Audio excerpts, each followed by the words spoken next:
दीप अमावस्या म्हणजेच आपण लहानपणापासून ज्याला दिवे धुवायची अमावस्या म्हणतो आणि आजकाल त्याला गटारी अमावस्या असे म्हणतात, हे मला सोशल मीडियावरूनच कळालं.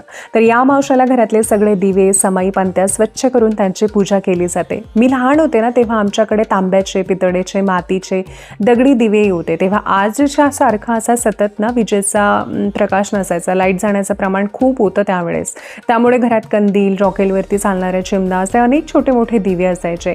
आणि दीप अमावस्येच्या दिवशी आई, आजी सगळे दिवे धुवायचे आणि कणकेचेही दिवे केले जायचे त्याच्यासोबत.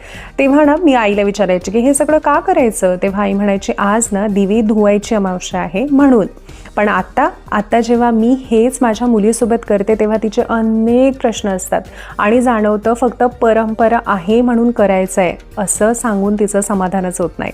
कारण आपल्या संस्कृतीत कृतज्ञता व्यक्त करणं हा खूप सुंदर विचार आहे.